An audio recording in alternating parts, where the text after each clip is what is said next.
അസ്സലാമു അലൈക്കും വറഹ്മത്തുള്ളാഹി വബറകാത്ത്. ഇന്ന് നമ്മൾ പഠിക്കാൻ പോകുന്നത് മൂന്നാം ക്ലാസ്സിലെ തജ്വീദുൽ ഖുർആനിലെ ഏഴാമത്തെ അധ്യായം. അദ്ദേഹത്തിൻ്റെ പേര് അൽ ഇൽഹാർ. നമ്മൾ പഠിച്ചിട്ടുണ്ട് ഇൽഹാർ എന്ന് പറഞ്ഞാൽ വ്യക്തമാക്കി ഉച്ചരിക്കും. എന്തിനെ വ്യക്തമാക്കാനാണ് പറഞ്ഞത്?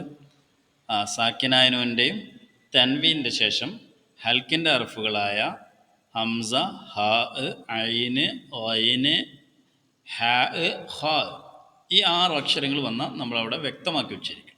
ഇതാണ് നിയമം. മനസ്സിലായിട്ടുണ്ടാവും. ഒന്നുകൂടെ വ്യക്തമാക്കാൻ വേണ്ടി ചില സ്ലൈഡുകൾ ഞാൻ കാണിച്ചു തരാം. ഇവിടെ വാഴദൻ ഹസന, വാഴദൻ തെൻവീനാണ് വന്നത്. തെൻവീൻ്റെ ശേഷം ഹ വന്നു. എന്ത് ചെയ്യണം?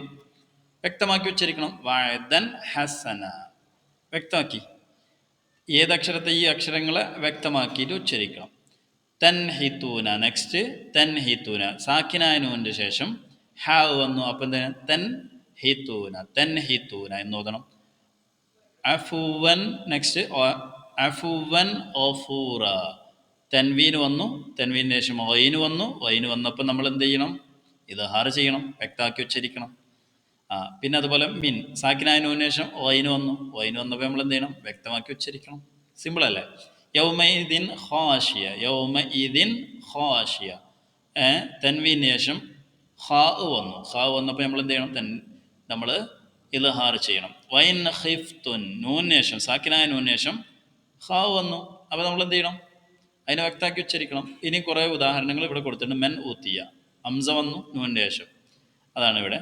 വൻ ഹർ, വൻ ഹർ, അവിടെ നൂനിൻ്റെ ശേഷം ഹ വന്നു, വ്യക്തമാക്കി ഉച്ചരിക്കണം. മൻ ഖഫത്ത്, വ്യക്തമാക്കി ഉച്ചരിക്കണം. സാക്കിനായ നൂനിൻ്റെ ശേഷം ഖാ വന്നു. വലിയ അൻആമിക്കും, നൂനിന് ശേഷം സാക്കിനായ നൂനിന് ശേഷം ഐന് വന്നു. മിൻ ഗിസ്ലീൻ, നൂൻ സാക്കിനായ നൂനിന് ശേഷം ഐന് വന്നു. അൻഹു, അവിടെ എന്താ വന്നത്? സാക്കിനായ നൂനിന് ശേഷം ഹാ വന്നു. ഓസിഖിൻ ഇദ, തൻവീന് ശേഷം ഹംസ വന്നു. സലാമുൻ ഹിയ, ഇവിടെ എന്താ വന്നത്? തൻവീന് ശേഷം ഹാ വന്നു. ദർറത്തിൻ, തൻവീന് ശേഷം ഹാ വന്നു, അവിടെ വ്യക്തമാക്കി ഉച്ചരിക്കണം, അതായത് ഇൽഹാർ ചെയ്യണം. നാറുൻ ഹാമിയ, തൻവീന് ശേഷം ഹ വന്നു. പിന്നെ അതുപോലെ തന്നെ അടുത്ത ഉദാഹരണം യൗമ ഇതിൻ അൻ, തൻവീന് ശേഷം ഐന് വന്നു. അജുറുൻ ഗൈർ, അവിടെ തൻവീന് ശേഷം ഓയിന് വന്നു. ഇനി നമുക്ക് പാഠത്തിലേക്ക് ഷിഫ്റ്റ് ചെയ്യാം. പാഠത്തിൽ എന്തൊക്കെ ഉദാഹരണങ്ങൾ കൊടുത്തെന്ന് നോക്കാം. ഖുർആനിലുള്ള വ്യത്യസ്തങ്ങളായ ആയത്ത് കൊടുത്തിട്ടുണ്ട്. നമുക്ക് കൃത്യമായിട്ട് വായിച്ചു നോക്കാം. ഇന്നാ അർസൽനാ നൂഹൻ ഇലാ ഖൗമിഹി അൻ അൻദിർ ഖൗമക മിൻ ഖബ്ലി അൻ യഅതിയഹും അദാബുൻ അലീം.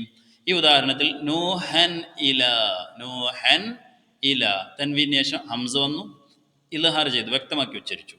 അതുപോലെ തന്നെ അൻ അന്തിർ, സാക്കിനായ നൂനിന് ശേഷം ഹംസ വന്നു. അൻ അന്തിർ, വ്യക്തമാക്കി ഉച്ചരിച്ചു. അടുത്തത് അദാബുൻ, തൻവീന് ശേഷം ഹംസ വന്നു. അദാബുൻ അലീം, അവിടെ ഹംസ വന്നപ്പോൾ നമ്മൾ വ്യക്തമാക്കി ഉച്ചരിച്ചു. അടുത്തത് വതഅമൻ ദാ ഗുസ്വതിൻ വഅദാബൻ അലീമ. ഈ ഉദാഹരണത്തിൽ നോക്കൂ, എന്താണ് കാണുന്നത്? തൻവീനല്ല കാണുന്നത്.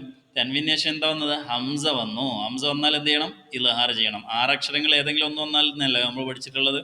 ഇൽഹാർ ചെയ്തു കേട്ടോ. അദാബൻ അലീമ. അടുത്തത് നിസ്ഫഹു ഔ ഇൻഖുസ് മിൻഹു ഖലീല. ഈ ഉദാഹരണത്തിൽ സാക്കിനായ നൂന് കിട്ടി, അതിനുശേഷം ഹാ വന്നു. ഹാ വന്നപ്പോൾ നമ്മൾ എന്ത് ചെയ്യണം? ഇൽഹാർ ചെയ്യണം. മിൻഹു. അടുത്ത ഉദാഹരണം സലാമുൻ ഹിയ ഹത്താ മത്ലഇൽ ഫജ്ർ. ഇവിടെ സലാമുൻ, തൻവീന് ശേഷം എന്തോന്നു? ഹാ വന്നു. ഹാ വന്നപ്പോൾ നമ്മൾ എന്ത് ചെയ്തു? ഇവിടെ ഇൽഹാർ ചെയ്തു. അടുത്ത ഉദാഹരണം വല്ലദീന ഹും മിൻ അദാബി റബ്ബിഹിം മുശ്ഫിഖൂൻ. ഈ ഉദാഹരണത്തിൽ ഹും മിൻ അദാബി, മിൻ എന്നുള്ളിടത്ത് സാക്കിനായ നൂനിന് ശേഷം ഐന് വന്നു. ഐന് വന്നാൽ നമ്മൾ എന്ത് ചെയ്യണം? ഇൽഹാർ ചെയ്യണം. അടുത്ത ഉദാഹരണത്തിലേക്ക് നമുക്ക് നോക്കാം. ഫദാലിക യൗമഇദിൻ യൗമുൻ അസീർ, തൻവീന് ശേഷം ഐന് വന്നു. യൗമുൻ അസീർ എന്ന് ഓതാം. അപ്പോൾ വ്യക്തമാക്കി ഉച്ചരിക്കണം. ഐന് വന്നു. ഫദർനി വമൻ യുകദ്ദിബു ബിഹാദൽ ഹദീസ്. സനസ്തദ്രിജുഹും മിൻ ഹൈസു ലാ യഅലമൂൻ. ഇവിടെ മിൻ ഹൈസു സാക്കിനായ നൂന് ശേഷം ഹ വന്നു. ഹ വന്നാൽ എന്ത് ചെയ്യണം? ഇൽഹാർ ചെയ്യണം. എന്ത് ചെയ്യണം? ഇൽഹാർ ചെയ്തു. നമ്മൾ മിൻ ഹൈസു ഇൽഹാർ ചെയ്തു. ഇനി അടുത്തതിലേക്ക് നമുക്ക് നോക്കാം. വമാ തശാഊന ഇല്ലാ അൻ യശാ അല്ലാഹ് ഇന്നല്ലാഹ കാന അലീമൻ ഹകീമാ. അലീമൻ തൻവീൻ കിട്ടി. അതിനുശേഷം ഹ വന്നു. അലീമൻ ഹകീമ വ്യക്തമാക്കി ഉച്ചരിച്ചു. അടുത്ത ആയത്ത് വലാ തുആമുൻ ഇല്ലാ മിൻ ഗിസ്ലീൻ. വലാ തുആമുൻ തൻവീന് ശേഷം എന്ത് വന്നു? ഹംസ വന്നു. ഹംസ വന്നപ്പോൾ നമ്മൾ എന്ത്? തുആമുൻ ഇല്ല വ്യക്തമാക്കി ഉച്ചരിച്ചു. മിൻ ഗിസ്ലീൻ സാക്കിനായതിനു ശേഷം ഓയിന് വന്നു. ഓയിന് വന്നപ്പോൾ നമ്മൾ എന്ത് ചെയ്തു? അവിടെയും വ്യക്തമാക്കി മിൻ ഗിസ്ലീൻ.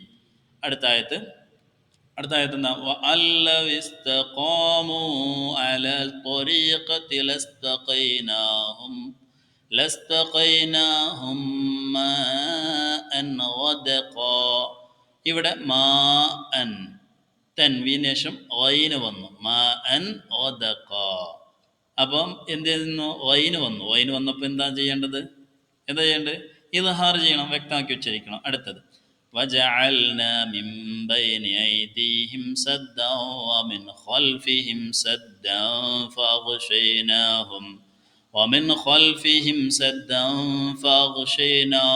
فهم لا يبصرون.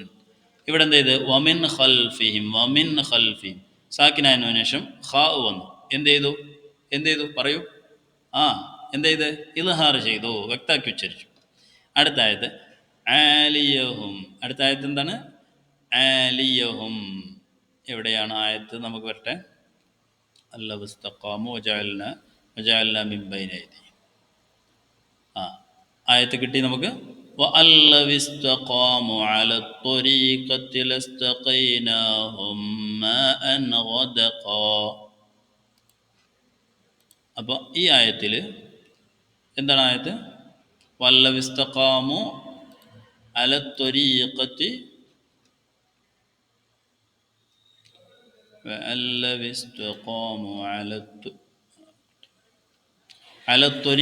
ലസ്തഖൈനാഹും മാഅൻ ഗദഖാ. ഇവിടെ നോക്കൂ, എവിടെയാണ് വിഷയമുള്ളത്?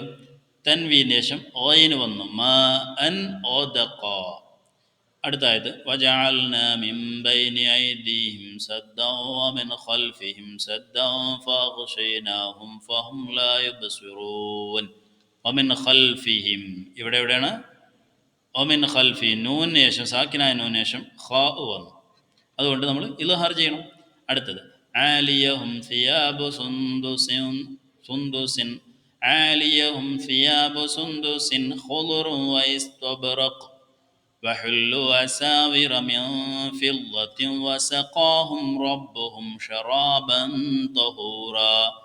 ഈ ആയത്തിൽ സുന്ദുസിൻ ഖുളുറുൻ തൻവീന് ശേഷം ഖാ വന്നു. അപ്പോൾ നമ്മൾ എന്ത് ചെയ്യണം? ഇൽഹാർ ചെയ്യണം. അടുത്ത ആയത്ത് ഹൂറ. ഇനി നമുക്ക് പാഠഭാഗത്തിലുള്ള വിഷയത്തിലേക്ക് കടന്നു വരാം. എന്താണ് നമ്മൾ ഈ പാഠഭാഗത്ത് പഠിക്കേണ്ടത്? മുകളിൽ കൊടുത്ത ആയത്തുകളിൽ അടിവരയിട്ട ഭാഗം നോക്കൂ. അടിവരയിട്ട ഭാഗങ്ങളെല്ലാം നമ്മൾ വിശദീകരിച്ചു. അവിടേക്ക് എന്ത് ചെയ്യണം? ഇൽഹാർ ചെയ്യണം. ഈ ഹൽക്കിൻ്റെ ഹർഫുകൾപ്പെട്ട ഏതെങ്കിലും ഒരു ഹർഫ് വന്നിട്ടുണ്ടാവും. ഒന്നെങ്കിൽ ഹംസ വന്നിട്ടുണ്ടാവും, അല്ലെങ്കിൽ ഹാവ് വന്നിട്ടുണ്ടാവും, ഐന് വന്നിട്ടുണ്ടാവും, വൈന് വന്നിട്ടുണ്ടാവും, പിന്നെ ഹാ വന്നിട്ടുണ്ടാവും, ഹ വന്നിട്ടുണ്ടാവും. ഇത് ഏതെങ്കിലും വന്നിട്ടുണ്ട്. അപ്പോൾ ഇവിടെ എന്താണ് സംഭവിച്ചതെന്ന് വെച്ചാൽ നൂനിൻ്റെയോ തൻവീനിൻ്റെയോ ശേഷം ഓൾറെഡി നമ്മൾ വിശദീകരിച്ചിട്ടുണ്ട്. നൂനിൻ്റെയോ തൻവീനിൻ്റെയോ ശേഷം ഹംസ, ഹാ, ഐന്, ഹ, ഒയിന്, ഹാ ഈ 6 അക്ഷരം എന്നീ 6 അക്ഷരങ്ങൾ ഒന്നാണ് വന്നിട്ടുള്ളത്. ഉറപ്പല്ലേ? നമ്മളെല്ലാ ഉദാഹരണത്തിലും അങ്ങനെയല്ല കണ്ടിട്ടുള്ളത്. ഉറപ്പ്. അപ്പോൾ സാക്കിനായ ഇനി നമുക്ക് അവിടെയുള്ള നിയമം എന്താണെന്ന് പഠിക്കാം. ഓൾറെഡി നമ്മൾ നിയമം വിശദീകരിച്ചിട്ടുണ്ട്, നമ്മൾ കൂടുതൽ പഠിച്ചിട്ടുണ്ട് അല്ലേ? സാക്കിനായ നൂനിൻ്റെയോ തൻവീനിൻ്റെയോ ശേഷം ഹൽക്കിൻ്റെ ഹർഫുകൾ എന്നറിയപ്പെടുന്ന ഈ 6 അക്ഷരങ്ങളിൽ ഒന്ന് വന്നാൽ, ഹൽക്ക് എന്ന് പറഞ്ഞാൽ ഈ ഭാഗത്തു നിന്ന് തുടങ്ങുന്നു, ഹൽക്കിൻ്റെ ഭാഗങ്ങളിൽ നിന്ന് പുറപ്പെടുന്ന 6 അക്ഷരമേ ഉള്ളൂ. ആ 6 അക്ഷരങ്ങൾ ഏതെങ്കിലും ഒന്ന് വന്നിട്ടുണ്ടെങ്കിൽ ആ നൂനിനെയും തൻവീനിനെയും എന്തിനാണ് വ്യക്തമാക്കേണ്ടത്? നൂനിനെ വ്യക്തമാക്കണം, തൻവീനെയും വ്യക്തമാക്കി ഉച്ചരിക്കണം. എന്തിനാണ് ഇവിടെ വ്യക്തമാക്കി ഉച്ചരിക്കേണ്ടത്? നൂനിനെയും തൻവീനെയും വ്യക്തമാക്കി ഉച്ചരിക്കണം. നോക്കൂ, വല ത്വആമുൻ ഇല്ല ത്വആമുൻ, അവിടെ തൻവീനെ വ്യക്തമാക്കി. മിൻ ഗിസ്ലീൻ, മിൻ, അവിടെ നൂനിനെ വ്യക്താക്കി. അപ്പൊ എന്തിനാണ് വ്യക്താക്കേണ്ടത്? നൂനെയോ അല്ലെങ്കിൽ തൻവീനെയാണോ വ്യക്താക്കേണ്ടത്? തൻവീനുള്ളിടത്ത് തൻവീനെ, അല്ലെങ്കിൽ നൂനുള്ളിടത്ത്. അതിന് നമുക്ക് എന്താണ് പേര് പറയാ? നമ്മളെ എന്താണ് പേര് പറയാ? ആ നൂനെയും തൻവീനെയും വ്യക്തമാക്കി വെച്ചിരിക്കും. അതിന് ഇൽഹാർ എന്ന് പറയുന്നു. എന്ത് പറയുന്ന? ഇൽഹാർ. ഇൽഹാർ എന്ന് പറഞ്ഞ പദത്തിന്റെ തന്നെ അർത്ഥം എന്താണ്? വ്യക്തമാക്കുക എന്നാണ്. ഇൽഹാർ എന്ന് പറഞ്ഞ പദത്തിന്റെ തന്നെ അർത്ഥം എന്താണ്? വ്യക്തമാക്കുക. അപ്പൊ നമുക്ക് കൃത്യമായിട്ട് പിടുത്തം കിട്ടി. എങ്ങനെ നമുക്ക് എന്താണ് ചെയ്യേണ്ടതെന്ന് കറക്റ്റായിട്ട് മനസ്സിലായി അല്ലേ? ഇൽഹാർ എന്നാൽ എന്ത്? അപ്പൊ നമ്മുടെ ഇൽഹാർ എന്ന് പറഞ്ഞാൽ സാക്കിനായ നൂന്റെ തൻവീന്റെ ശേഷം ഹൽക്കിന്റെ അർഫുകൾപ്പെട്ട 6 അർഫുകൾ ഉണ്ടല്ലോ, ഏതെങ്കിലും ഒന്ന് വന്നാൽ ആ നൂനെയും തൻവീനെയും വ്യക്തമാക്കി ഉച്ചരിക്കുക. അപ്പൊ ഇൽഹാർ എന്ന് പറഞ്ഞ പദം വരുമ്പോൾ തന്നെ നമുക്ക് ഓടണം മനസ്സിലേക്ക്, വ്യക്തമാക്കുക എന്നാണ് ആ പദത്തിന്റെ തന്നെ അർത്ഥം. അപ്പൊ എന്തിനാണ് വ്യക്തമാക്കുക? അതും പാടി നമ്മളെ മനസ്സിലേക്ക് വന്ന ഇത് ജീവിതകാലം നമ്മൾ മറക്കില്ല. ഇൻഷാ അല്ലാഹ് കൂടുതലായിട്ട് അടുത്ത പാട്ടിലേക്ക് നമുക്ക് പഠിക്കാം. അസ്സലാമു അലൈക്കും വറഹ്മത്തുള്ളാഹി വബറകാതുഹു.